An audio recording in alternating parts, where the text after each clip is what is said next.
Its powerful gaze sees it all. Soaring star factories where new worlds are made.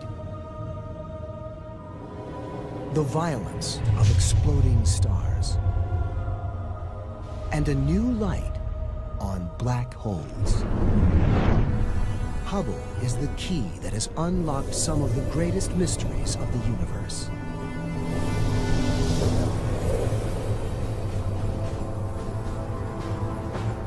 But the telescope is in danger of being lost forever. Crucial instruments have broken down.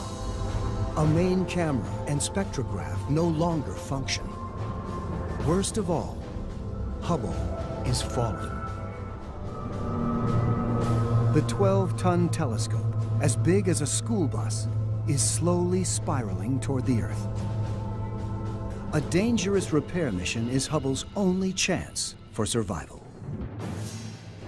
I don't know if I could ask an astronaut to risk his or her life to go up to fix Hubble. That's it's a tough personal choice. But if you ask the astronauts, they do not even hesitate. Astronaut John Grunsfeld is assigned to the Space Shuttle's final servicing mission to Hubble. Going to Hubble is a calculated risk. Spaceflight is risky by any means. So in the scheme of things, this is something that I've determined, and on behalf of my family, that it's worth risking my life for.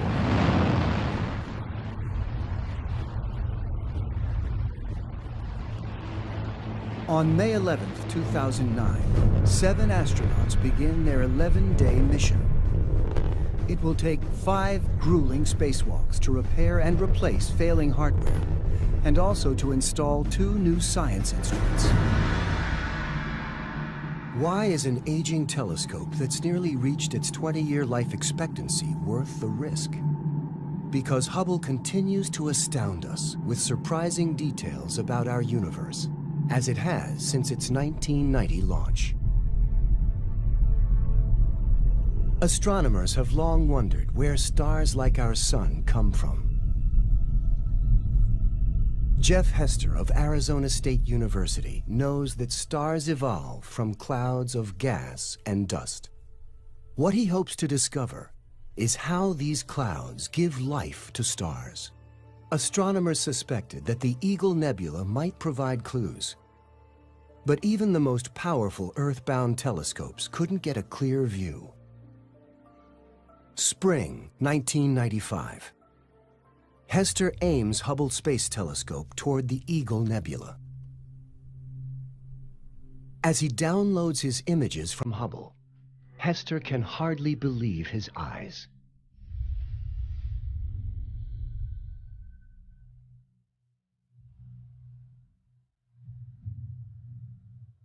This is Hubble's first picture of the Eagle Nebula, some 6,500 light-years away.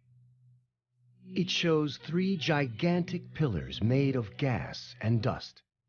The tower on the left is about 4 light-years tall. What gives them their shape is the fact that fairly nearby there are some very, very massive, very luminous, very hot stars that are dumping out huge amounts of ultraviolet radiation. And it's sculpting the surroundings.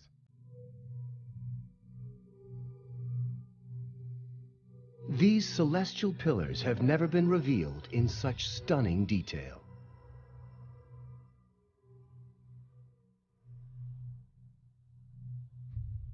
For the first time, scientists see that each pillar is dotted with small clumps of gas. Could such clumps be a missing link in the birth of stars?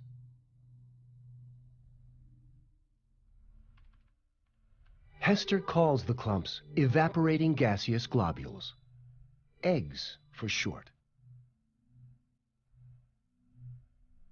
The image reveals that forming inside some of the eggs are embryonic stars.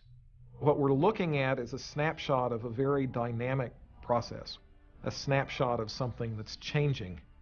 As part of that change, next generation of stars is emerging.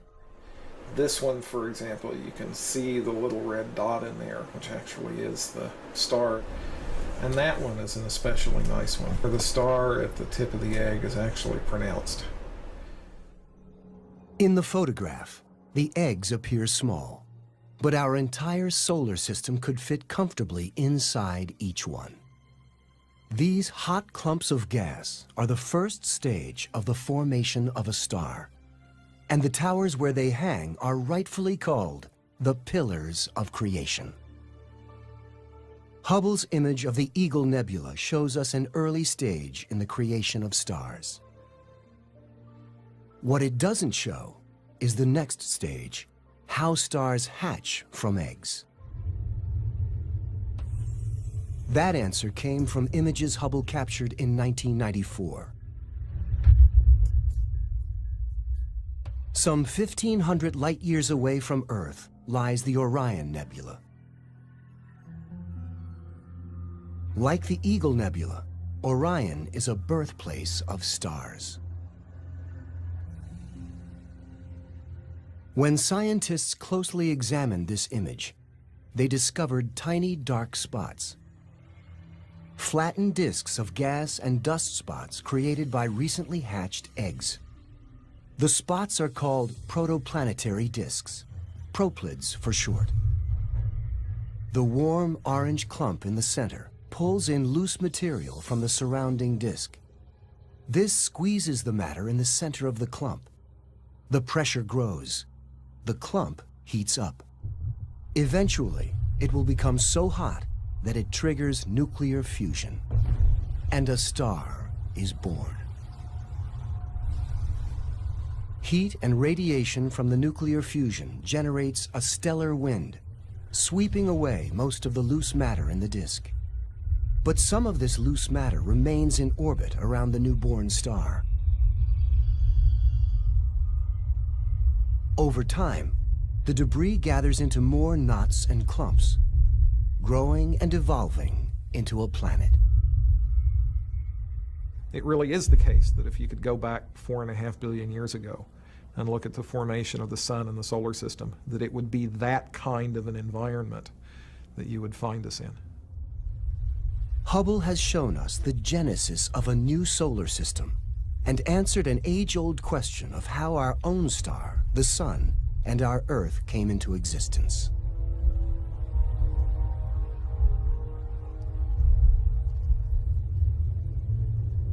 Beyond the Eagle and Orion nebulae, even larger star-forming regions lie within the plane of the Milky Way.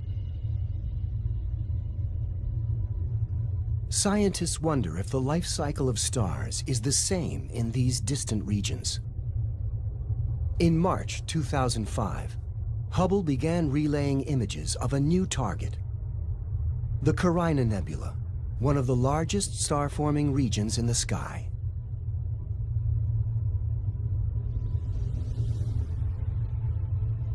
But the raw data sent by Hubble looks nothing like this. Creating images that help scientists unlock the mysteries with this data falls to imaging expert Zsolt Levé. Picture data comes in from Hubble in black and white. Levé assigns colors to these images according to the chemical elements detected by Hubble's instruments. Blue shows oxygen. Red shows sulfur. And green is hydrogen. Levé works for about a year to produce the full mosaic out of 48 separate pictures. The sheer size of this landscape is astonishing.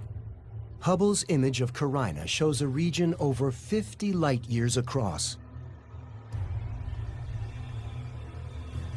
Newly formed stars cluster together, blasting the surrounding regions with intense stellar winds.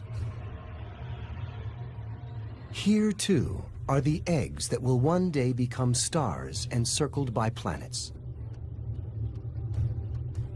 Among the thousands of newborn stars lurks a surprise. Within the cloudy halls of Carina, Hubble detects the death throes of a massive star. In 2005, Hubble zoomed into the Carina Nebula.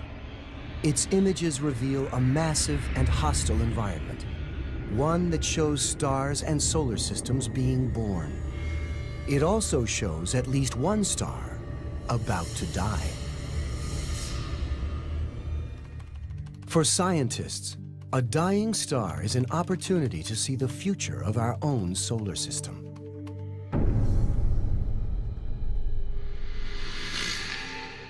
What these Hubble images show are shells of gas that serve as tombstones. Their quiet beauty is deceptive. These walls of color are the outer layers of a star much like our sun. As a star runs out of fuel, these layers expand until the gravity of the star can no longer hold them. Eventually, they are released into space. In 2004, Hubble captures an image that gives us a glimpse of our eventual demise. The Helix Nebula. As these outer layers of a star expand, they leave behind a searing hot ball of solidified oxygen and carbon, astronomers call a white dwarf. Someday, the same thing will happen to our own sun. The sun will run out of fuel, and that will cause it to expand into a giant red star.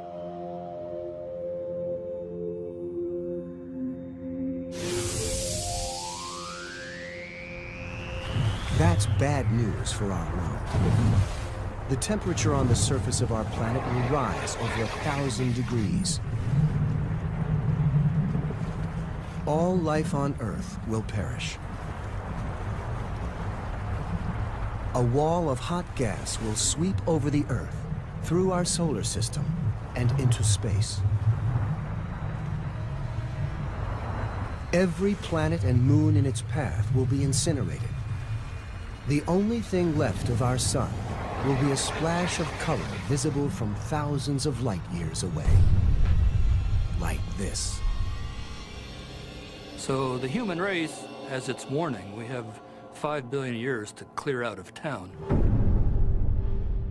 But even the death of our own sun hardly compares to a more powerful downfall.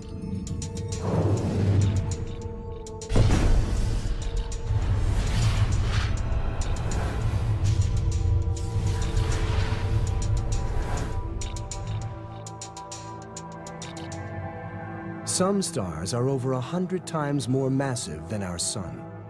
The bigger the star, the shorter its life, and the more violent its death. These stars explode in a massive fireball called a supernovae. Not every kind of star can explode as a supernova. The sun can't, for example. It just lacks the oomph. It doesn't have the mass that you need to be able to get what happens in the core to make a star blow up. There are a handful of stars in the galaxy that are definitely capable of doing this.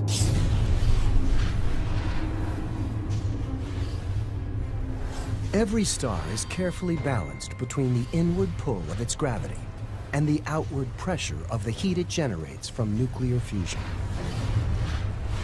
When it runs out of fuel, the pressure needed for balance is gone. Gravity now reigns supreme. The star caves in and explodes. The full fury of a supernova destroys the star and everything around it. In fact, one such giant star has already exploded in our own galaxy. Hubble Space Telescope recorded an image of the aftermath.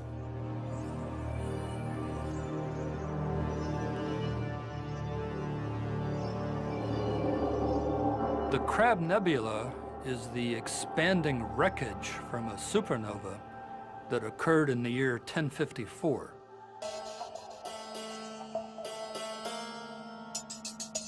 The explosion of the supernova was recorded by Chinese astronomers, so we know exactly when the explosion was.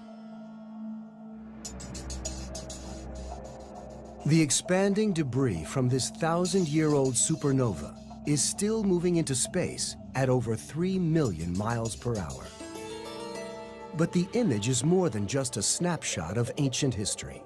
For scientists, the interconnected web-like filaments offer a clue as to the nature of life itself. The basic elements needed to create life are formed in the heart of stars. When stars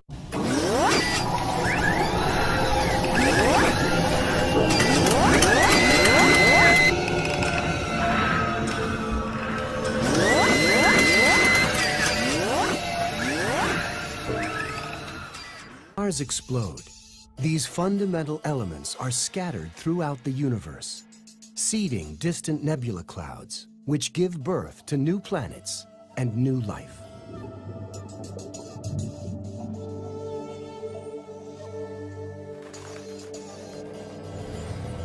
The hemoglobin in your blood, when you bleed and it's red, that red color is due to oxygen, and it's due to iron that is in your blood that was created in a supernova.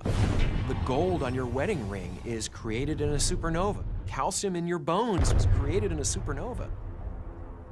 And so we learn so much about the universe itself when these stars die. Hubble is giving scientists the ultimate learning experience by monitoring one particular star, Eta Carina, back in the Carina Nebula.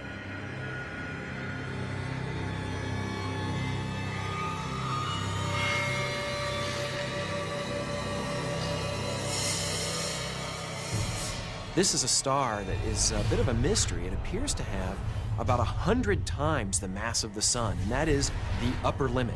The more massive a star is, the hotter it is, and the surface of the star is so hot that it can't even hold on to its own gas. It's constantly blowing off a stream of gas. For over a decade, Hubble creates a series of photos of Eta Carina. The photos show two enormous lobes of superheated gas erupting from the surface. Although Eta Carina is a young star, its huge mass makes it unstable. This star will not survive for long.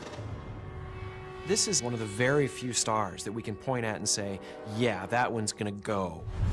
When Eta Carina goes, it will become one of the most devastating supernovae ever recorded. When the light from the explosion reaches us, it will be an extraordinary sight. It will be almost as bright as the full moon. All that light concentrated into a point of light in our sky. It will cast shadows at night. The fireworks will begin when the star runs out of fuel.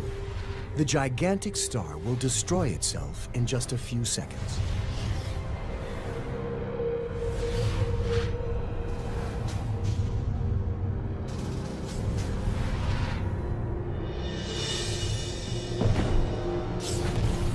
The core of the exploding star will bear the full brunt of the catastrophe.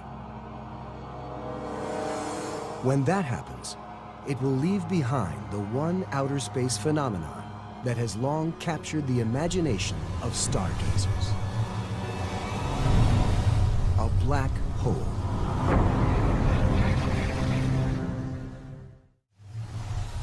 The mysterious black hole is the product of the violent and powerful explosion of a supernova, at least in theory. Before Hubble, there was no conclusive proof that black holes existed at all. The modern concept of a black hole comes from Einstein's theory of general relativity. If you take matter and you make it massive enough, dense enough, the gravity will be so strong that you will create a region of space that light can't get out of. It truly does make a hole in space. You can get into it, you can't get out of it. It's sort of like a cosmic lobster trap.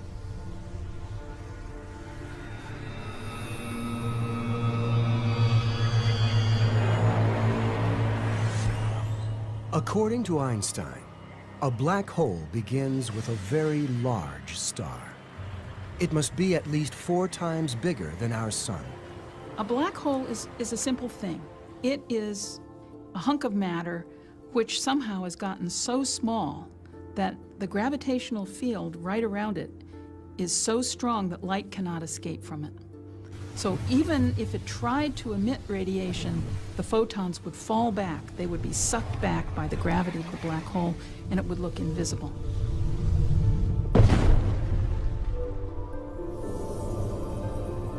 During the blast of a supernova, the inner core of a star collapses into a single point, smaller than a pinhead. Astronomers call this single point a singularity. A singularity is an object with no length, width, or height, yet it retains most of the gravity of the original star. One of the primary goals for Hubble was to prove once and for all whether or not black holes exist. But how does one search for an invisible point? Astronomers decide to direct Hubble to examine the exact centers of galaxies. It is a wise decision. What they discover is that the stars close to the center of galaxies zoom around at very high speed. This is not how stars normally behave. Most stars move along at relatively slow speeds. But down in the central hub of galaxies, stars are being thrown around by the gravity of something that is massive, yet ultra-compact. There can be only one cause for this effect: the fabled black hole. Further evidence of black holes comes from Hubble's images of a mysterious jet some 5,000 light-years long. The jet is piercing the heart of a giant elliptical galaxy called M87. The jet in the galaxy M87 is caused by enormous amounts of gas and dust piling onto the black hole. There's so much material that a traffic jam occurs. The gas and dust back up, forming a disk. Some of this material escapes and creates the jet.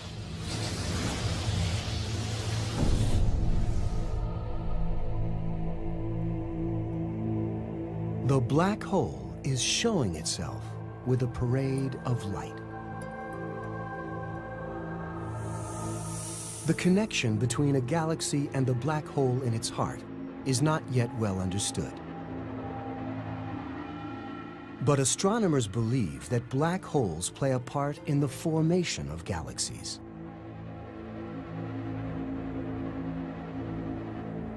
As far as we know, every big galaxy has a black hole at its very center. We don't know exactly how this happens. It must have something to do with gas falling in as the galaxy evolves. And this has been one of the revelations come through a space telescope, is the real deep and fundamental connection between black holes and galaxies done by looking at M87, but also, dozens of other galaxies.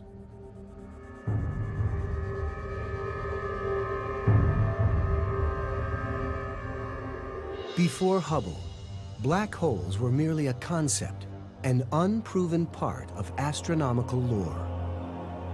Hubble Space Telescope has changed that forever.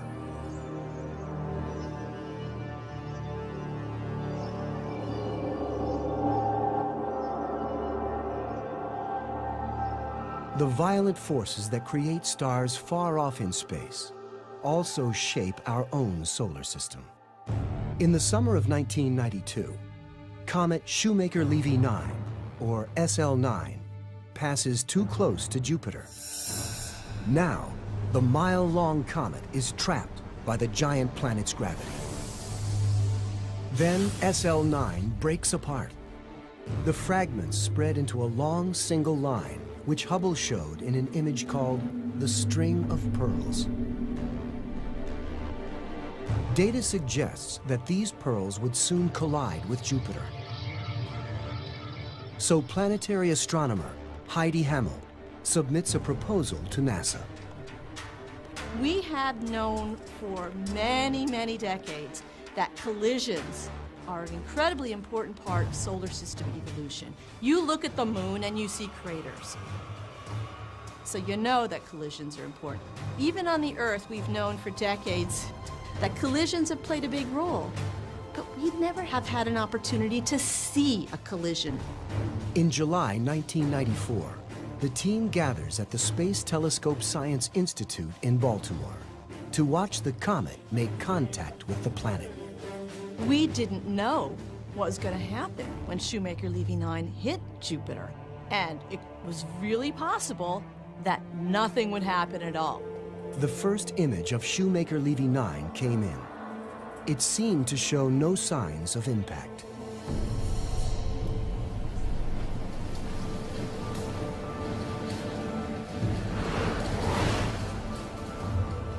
But then, new images came in. So there's a red spot, so you know. Atlas is Oh, yeah, that's it. my God. That's it. Look at that. The planet had rotated enough that the impact site was visible on the disk, and it was huge. The team is watching the comet hit the planet in real time. This is cosmic history in action. The press is standing by in an auditorium above. And at the same time, on the screen of the press conference, Gene Shoemaker was saying, if we should see these things at all, and we were downstairs going, woo, woo, look at this, amazing. And we go, oh, we have to show this. You can't let him sit up there saying we don't know. We know. and I think we may have some up-to-date information from Heidi Hamel. I have a raw laser printer output. This is as raw as it gets. We can actually see the impact site itself. For an entire week, Hubble captures images of Shoemaker-Levy 9 as it mercilessly hammers Jupiter.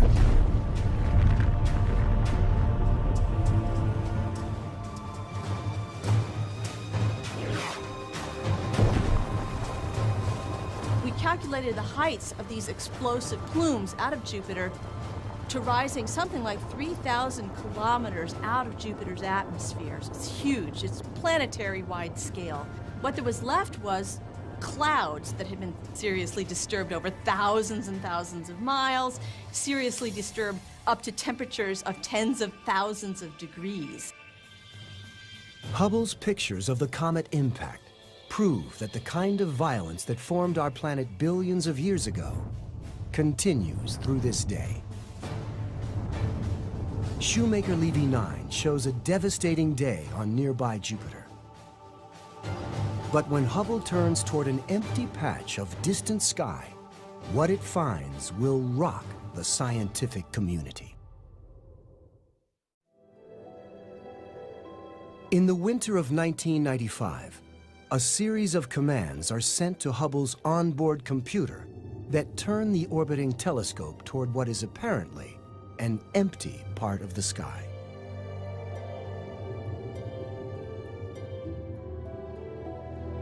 Hubble's powerful gaze locks onto this single region of space for 10 consecutive days, creating a series of exposures that would be known as the Hubble Deep Field.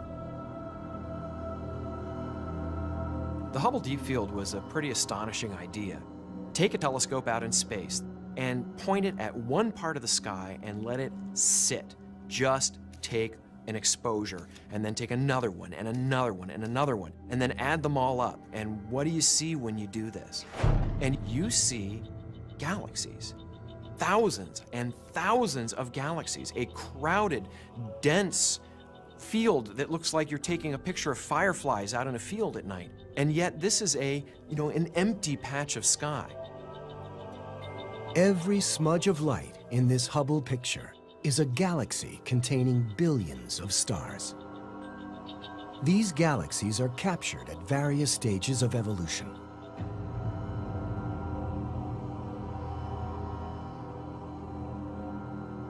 From a time near the birth of the cosmos to the rise of spiral galaxies like our own Milky Way, scattered here and there in the Hubble Deep Field are the smash-ups of space. galaxies crashing into and cannibalizing each other.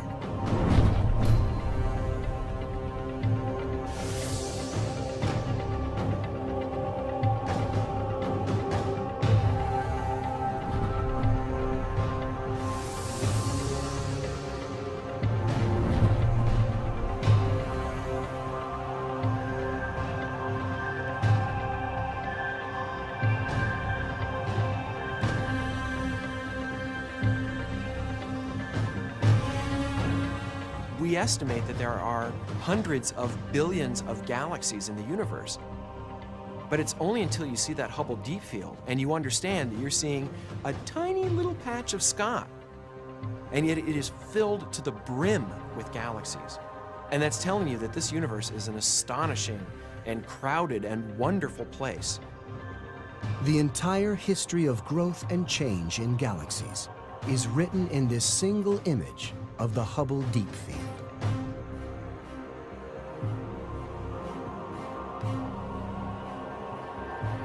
What may be Hubble's most profound discovery cannot be seen at all, by any means. Something with so much power, it holds the entire universe together.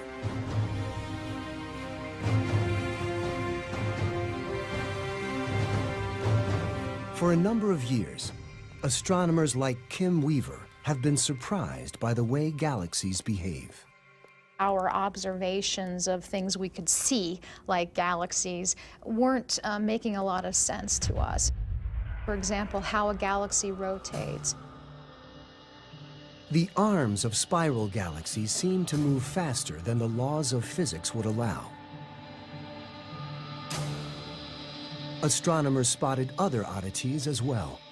You can have clusters of galaxies that have hundreds to 1,000 galaxies in them. These clusters of galaxies are still bound to each other. The galaxies are still orbiting after all this time. Why are they bound to the cluster?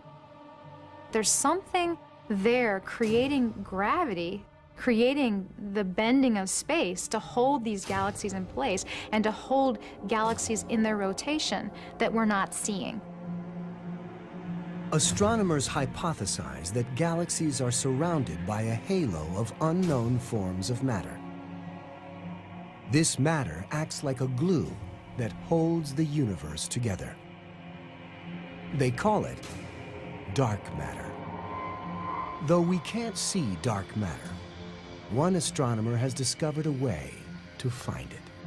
We took the Hubble Space Telescope and over 2 years slowly pieced together a mosaic of 600 images, tiled together a large patch of sky in which we could see about 2 million faint galaxies. And this was the Hubble Space Telescope Cosmos survey. It's the largest ever survey.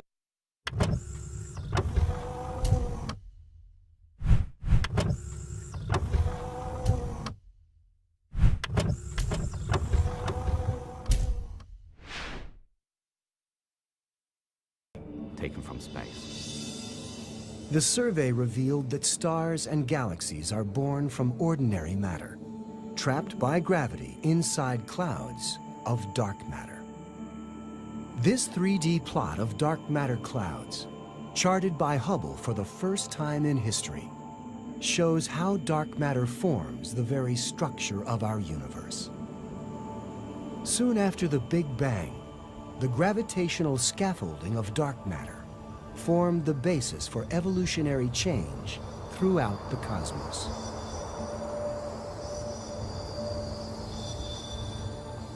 We, in fact, owe our entire existence to this scaffolding that's set up of dark matter in the early universe. As important as it is to our very existence, astronomers so far have no idea what dark matter is.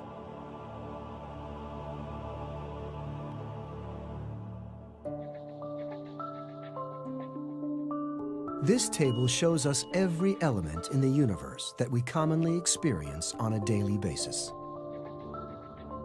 All of the physical matter that we can see, touch, taste, or feel is on this table, but not dark matter. Thanks to Hubble, astronomers found a way to locate and measure it.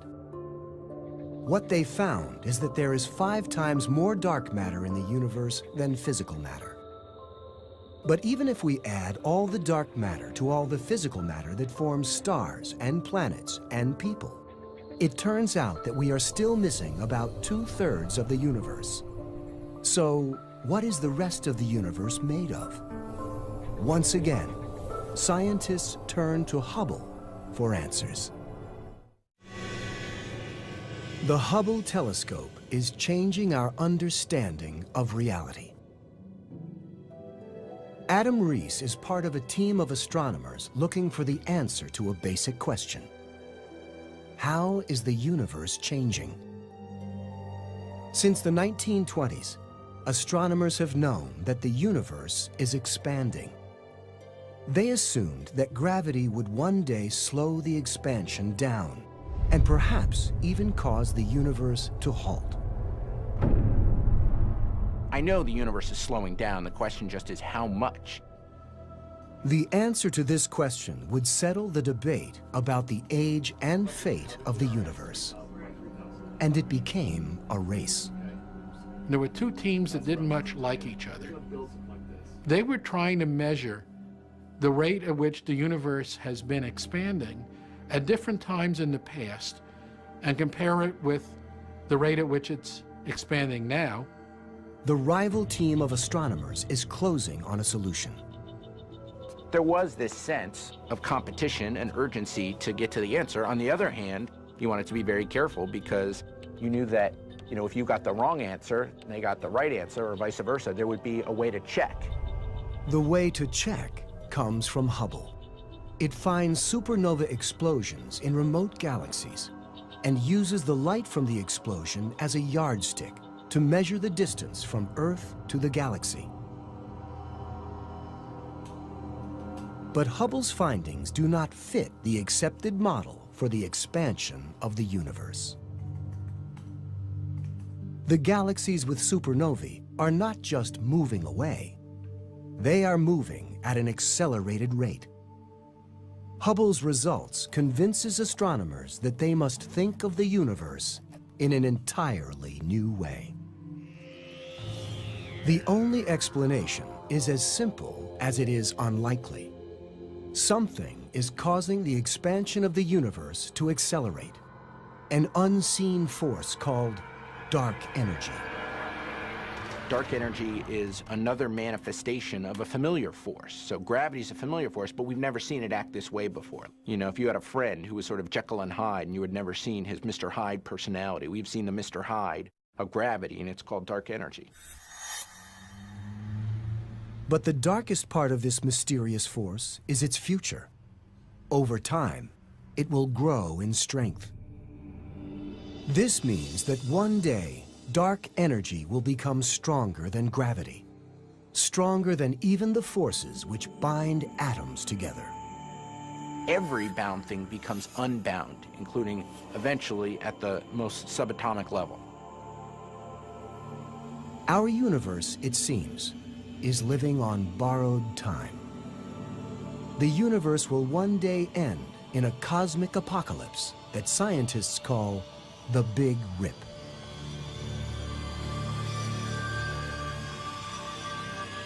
It's what we get for daring to look at something. We're outside the envelope. We didn't expect this at all. It is a tremendous change in how we think about the universe. The continued study of dark energy may be the single most important reason for keeping Hubble on orbit. But how much longer can we keep Hubble flying?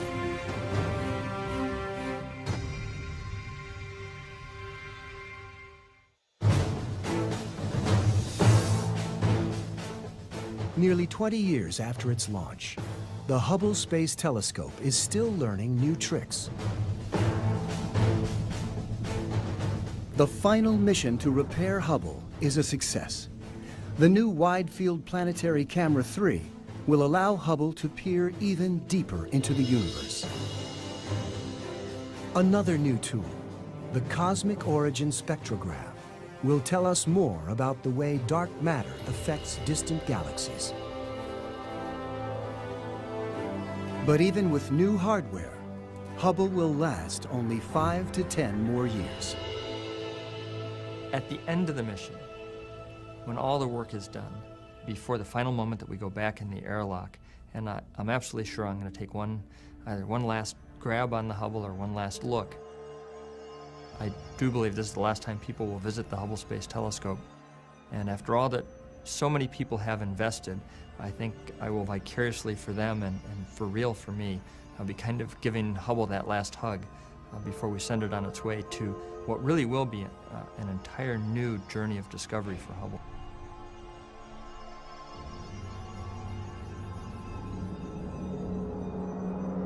It is difficult for me to think of the end of the mission for the Space Telescope because right now it's in prime productivity, or rather will be once we're able to fix it up again. Demand for it is strong. The capabilities are unique and will remain unique. It will be a loss when the Hubble can no longer take observations for us.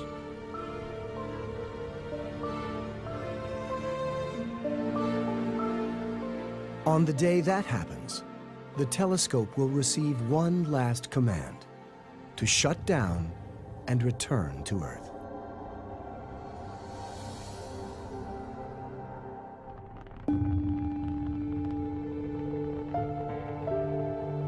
The orbiting telescope will burn up as it re-enters the Earth's atmosphere and pass into history.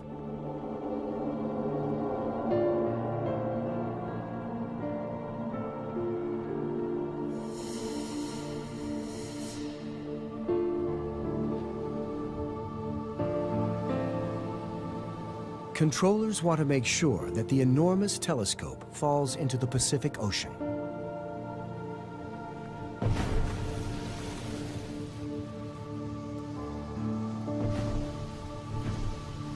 It'll be a poignant moment for those of us who have used Hubble. It's just been such a fabulous part of our lives and allowed us to do so much wonderful work.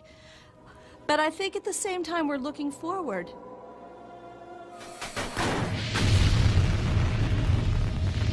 The next generation of space telescope is called the James Webb Space Telescope and is scheduled for launch in 2013. The Webb telescope will go beyond Hubble literally. It will be placed beyond the moon, poised in delicate balance among the gravitational pulls of the Earth, moon, and sun. James Webb Space Telescope that's coming along after Hubble has some hope of actually directly imaging a planet around another star. Someday we hope to not only find Earth-like planets, but to detect their atmospheres, chemically analyze their atmospheres, and see if there are signatures of life. This is not science fiction. This is not fantasy. We are on a fast track. The Webb will take science beyond Hubble's range. But the Hubble will always be the first space telescope, and the first telescope for every man. Scientists use it, but the public have more access to the pictures that were brought down from this telescope than ever before. And so it revolutionized astronomy as far as the public was concerned. If you wake up somebody out of bed, a random citizen in this country, and say, name a telescope, they're going to name Hubble. Hubble is about the frontier. Hubble is about discovery. Hubble is about what's new.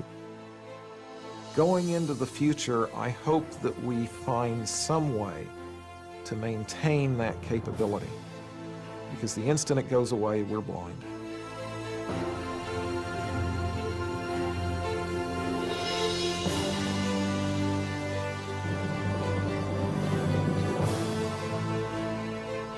It has circled the Earth thousands of times, whirling around us again and again. Hubble has been the wide eyes of some very curious beings. It has given us astonishing images.